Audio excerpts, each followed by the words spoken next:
අද දිනේ අපි විශේෂයෙන්ම කතා කරන්න බලාපොරොත්තු වෙන්නේ මියන්මාරේ බුරුමේ ඇතිවෙච්ච භූමිකම්පාවත් එක්ක එහි ජනතාව මුහුණ දුන්න පීඩාකාරී තත්ත්වය පිළිබඳ ඒ ජීවිත හානිය පිළිබඳව සර්වජන බලය හැටියට දේශපාලන පක්ෂය හැටියට අපගේ බලවත් සංවේගය මියන්මාර රජයටත් එහි ජනතාවටත් අප පළ කරනවා. ඒ වගේම මියන්මාරයේ එහෙම නැත්නම් බුරුමේ කියන්නේ ඓතිහාසික වශයෙන් ගත්තොත් එහෙම අපේ රටේ දීර්ඝකාලීන මිතුරෙක්. ඉන්දියාව හැරුණු විට මේ ලෝකේ අපිට වඩාත්ම සමීපම ජාතිය කුමක්ද කියලා ඇහුවොත් මම හිතන්නේ බුරුමය වෙන්න ඕන. සියවස් 10කට අධික කාලයක් ඊටාම සමීප සම්බන්ධතාවක් අපි පවත්වාගෙන ගිහිල්ලා තියෙනවා. මේ ඉතිහාසය පිළිබඳව වත්මන් පාලකයන් දක්වන්නේ කොයි වගේ අවධානයක්ද කියන එක පිළිබඳව අපිට බරපතල ප්‍රශ්නයක් තියෙනවා. ඒ මොකද ඊයේ වෙනකන් ඔවුන් මේ පිළිබඳව නිශ්ශබ්ද වෙලා හිටියා. අපි දැක්කා විදේශ කටයුතු අමාත්‍යවරයා ලිපියක් නිකුත් කරනවා. ඊයේ හවස ඒ අරුණම ජනමාධ්‍ය අමාත්‍යවරයා ලංකාවෙන් වෛද්‍ය කණ්ඩායමක් මියන්මාරයට යවන්න බලාපොරොත්තු වෙනවා කියලා ප්‍රකාශ කරා. නමුත් මෙය කිසිසේත්ම ප්‍රමාණවත් වන්නේ නැහැ. මාක්ස්වාදී ඉතිහාසය හදාරපු පුද්ගලයන් රටක් කරනකොට අපේ බෞද්ධ ඉතිහාසය පිළිබඳ මේ රටේ සભ્યත්ව ඉතිහාසය පිළිබඳව අමතක කරලා තියෙනවා කියලයි අපිට පේන්නේ. එදා අනුරාධපුර රාජධානිය බිඳ වැටුණට පස්සේ මහා විජයබාහු රජතුමා මේ රට මුදාගත්තේ මුම්මඩි චෝල අධිරාජ්‍යයෙන් බුරුමේ අනුරුද්ධ රජුරුවන්ගෙන් ලැබුණු නාවික සහාය නිසා. මේ රටේ ශිෂ්ටාචාරය බිඳ වැටුණු අවස්ථාවේදී අපිට උදව් කරේ මේ ශිෂ්ටාචාරයේ පැවැත්ම තහවුරු කරගන්න අපිට උදව් කරේ බුරුමය. එදා ඒ පියවර බුරුම රජතුමා නොගත්තනම් අපේ සભ્યත්වයේ අපේ ශිෂ්ටාචාරයේ අනුරාධපුර රාජධානිය බිඳ වැටීමත් එක්ක අවසන් වෙනවා.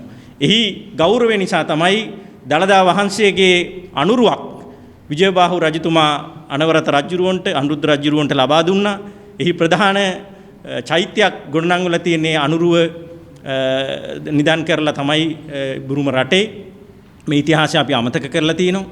ඉතින් අපි හිතනවා අද මේ ග්‍රීස්ම කාලේ දළදා ප්‍රදර්ශනය සඳහා යම් මුදලක් වැය කරලා තියෙනවා, වැය කරන්න බලාපොරොත්තු වෙනවා නම් මේ රජයේ ඒ සියලුම මුදල් මියන්මාර වැසියන්ගේ, අපේ අතිජාත මිත්‍රයාගේ, අපේ සભ્યත්ව මිත්‍රයාගේ, අපේ සංස්කෘතික මිත්‍රයාගේ අමාරුවේ වැටිච්ච මේ වෙලාවේ ඒ රටේ ජනතාවට පරිත්‍යාග කරන්න කියන බොහොම ගෞරවනීය ඉල්ලීම අපි මේ රජයෙන් සිදු කරනවා.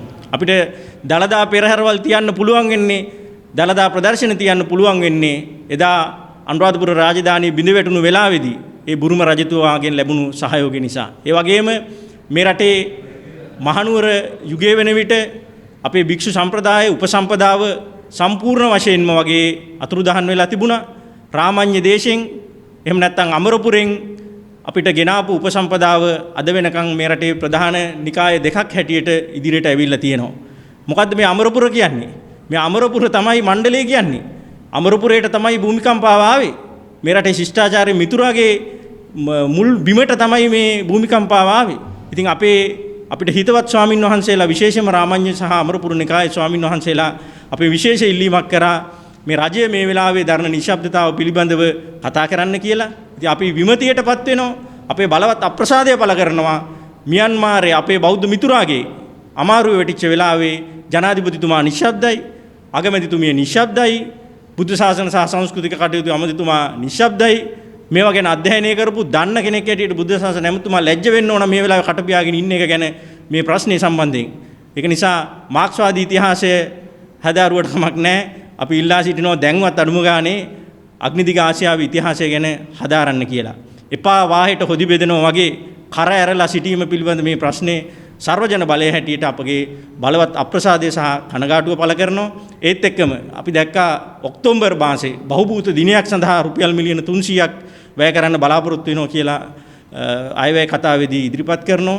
ඒ මිලියන 300ම මියන්මාර වැසියන්ගේ සුබසත උත්සාහ යහපත උදෙසා පරිත්‍යාග කරන හැටියටත් අපි බොහොම ගෞරවයෙන් ඉල්ලා සිටිනවා. මේක අතපියදා ගන්න අවස්ථාවක් නෙමෙයි. අපේ ශිෂ්ටාචාරයේ මිතුරා අමාරුවේ වැටිච්ච වෙලාවේදී මම හිතන්නේ රජයක් හැටියට මීට වඩා සංවේදීව කටයුතු කරන්න ඕන. නිකම් බොරුවට රවට්ටන්න වෛද්‍ය කණ්ඩායමක් යවනවා කියලා එහෙම නැත්නම් ලිපියක් නිකුත් කරලා කිසිසේත්ම ප්‍රමාණවත් වෙන්නේ නැහැ. ඊට රජයෙන් පරිබාහිරව මේ වෙනකොට මහා සංඝරත්නයේ ආශිර්වාදයේ පිට විවිධ ආධාර උපකාර කිරීම ආරම්භ කරලා තියෙනවා. අපි දැක්ක බෝධාංගම චන්දිම නායක ස්වාමීන් වහන්සේ මේ වෙනකොටත් වෛද්‍ය කණ්ඩායමක් පිටත් කරන්න කටයුතු යොදලා තිනවා. ඒ සියලු කටයුතු සඳහා පක්ෂයක් හැටියට අප පෞද්ගලිකවත් ඒ වගේම මේ රටේ සියලුම ජනතාවගෙනුත් අපි ඉල්ලා සිටිනවා මහා සංඝරත්නයේ මූලික වෙලා මේ අවස්ථාවේදී මියන්මාරයට උදව් කිරීම සඳහා ගෙන යන වැඩපිළිවෙලට කොන්දේසි විරහිතව සහයෝගය ලබා දෙන්න කියලා. බොහොම ස්තුතියි.